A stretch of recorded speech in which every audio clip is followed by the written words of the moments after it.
La amputación es un procedimiento quirúrgico más antiguo. En sus inicios era un procedimiento tosco por el que se seccionaba con rapidez un miembro a un paciente no anestesiado. Para la hemostasia, el muñón abierto era aplastado o se introducía en aceite hirviendo. Este procedimiento se asociaba con altas tasas de mortalidad. En los pacientes que sobrevivían, estos muñones se adaptaban mal a las prótesis. Hipócrates fue el primero en usar ligaduras para hemostasia, y en 1521 Ambrosio Pare, que fue un médico militar francés, mejoró las técnicas rudimentarias, disminuyendo la tasa de mortalidad y creando a la vez muñones más funcionales. Los avances en la técnica quirúrgica y en los diseños protésicos tuvieron su principal desarrollo en la posguerra. Bueno, buenas noches compañeros. El día de hoy estamos con el doctor Marco Antonio Aguirre Salazar, cirujano vascular, y vamos a hablar de un tema muy interesante, sobre todo también que tiene que ver con el área de fisioterapia, que son las amputaciones. Y vamos a preguntarle primero al doctor cuál es la definición de una amputación. Una amputación es una cirugía que se realiza para eliminar un tejido dañado, sumamente dañado. En términos médicos es la extirpación o corte y eliminación de una extremidad o la parte de una extremidad. Muy bien. Y en el área, por ejemplo, nosotros de fisioterapia, lo que se valora o lo que se ve mucho también es esta parte del muñón que queda, ¿no? Esta parte que queda de la amputación que se le denomina como muñón. ¿Cuál podría ser la definición como tal de un muñón? Un muñón es el tejido remanente, es decir, el tejido que queda después de una amputación, tratando de que este tejido remanente sea de la mayor utilidad posible, que no sea un estorbo para el paciente y que de alguna forma precisamente se pueda rehabilitar, generalmente con alguna prótesis o con alguna órtesis, la combinación de varias o simplemente con la actividad física que se les pueda dar a los pacientes. Ok, muy bien. Y en su experiencia, ¿cuáles son, sobre todo en nuestro país, cuáles son las causas que pueden generar que a un paciente se le pueda amputar una pierna o un brazo, un dedo? Son en general dos grupos, dos causas específicas, traumáticas y no traumáticas. Las primeras son más frecuentes, las traumáticas, porque pues, en el estilo de vida actual hay muchos accidentes, ya sea laborales, ya sea vehiculares o en transportes o por armas de fuego. Estas lesiones pueden poner en peligro la vida de los pacientes y son desafortunadamente las más frecuentes.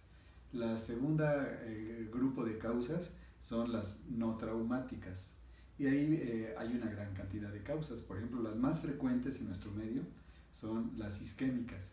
Isquemia es la falta de circulación de una extremidad, no le llega sangre arterial y se necrosa o se gangrena y hay que extirpar porque eso podría poner en peligro la vida. Le siguen como causa las infecciones.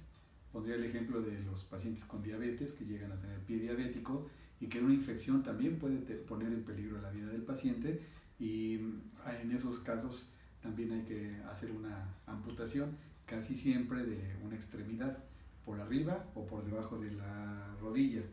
También hay causas tumorales, sobre todo cuando se trata de tumores cancerosos, en los que también va de por medio la vida del paciente o su integridad. Y también hay que hacer amputaciones, en estos casos radicales, para eliminar lo más posible el problema canceroso. Y otras causas son en malformaciones congénitas que sean limitantes y no funcionales, que a veces les ayuda más una buena rehabilitación que una extremidad que no les funciona y que incluso les estorba. Ok, muy bien. Pues bueno, esto sería todo por nuestra parte. Le agradecemos al doctor Marco Antonio Aguirre Salazar sus palabras y nos despedimos nosotros.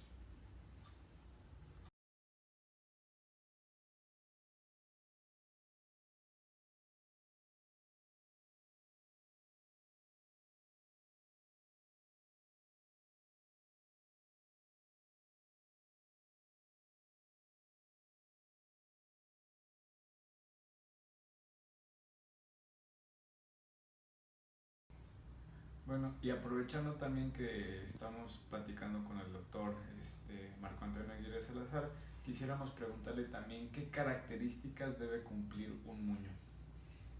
La pretensión primaria de un muñón, después de una amputación, es que sea funcional, que se pueda rehabilitar al paciente de diferentes formas, casi siempre pensando en una prótesis que le sea de utilidad al paciente.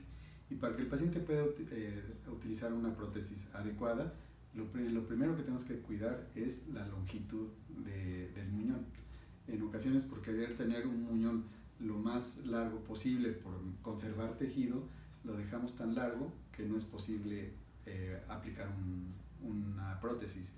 O en ocasiones lo hacemos demasiado corto, estoy pensando en una amputación por debajo de la rodilla. Si no hay un buen muñón por debajo de la rodilla, no va a servir para una prótesis. En esos casos es mejor amputar por arriba de la rodilla con una buena dimensión. En cuanto a la forma y el volumen, eso es importante. También la técnica debe tratar de asegurar que quede un buen colchón muscular, pero que no sea excesivo, porque si queda excesivo, aumenta el volumen distal del muñón y no cabe en la copa de una prótesis o le va a estar molestando al paciente. Luego debe ser una técnica que no dañe los nervios, porque con mucha frecuencia el paciente presenta dolor neurítico, es decir, inflamación de los nervios, por lo que se llama neuroma de amputación. Debe ser un manejo con los tejidos muy acucioso, sobre todo con el tejido nervioso, el tejido muscular y el tejido óseo en el momento de la cirugía. Deben protegerse las salientes óseas, o sea, no dejar partes óseas que salgan y estén en contacto con la copa de la prótesis, porque se van a ulcerar y después habrá que hacer remodelaciones o hacen úlceras que les impide a los pacientes utilizar las prótesis. Luego, cuando hace uno la cirugía, debe buscar una cicatrización por una incisión nítida, limpia y que asegure una buena cicatrización con bordes regulares. Y finalmente, cuando uno hace ese tipo de amputaciones, hay que asegurar la viabilidad. Viabilidad quiere decir que el tejido permanezca lo suficientemente bien irrigado con sangre, con funcionalidad de los nervios, para que viva lo suficiente y pueda tener una buena prótesis. Porque en ocasiones lo que tratamos de hacer es conservar mucho tejido, pero si no tenemos la certeza de que ese tejido tiene suficiente circulación sanguínea, se va a gangrenar o se va a retrasar su cicatrización y no va a ser de utilidad. Ok, muy bien, pues eso sería todo. Gracias.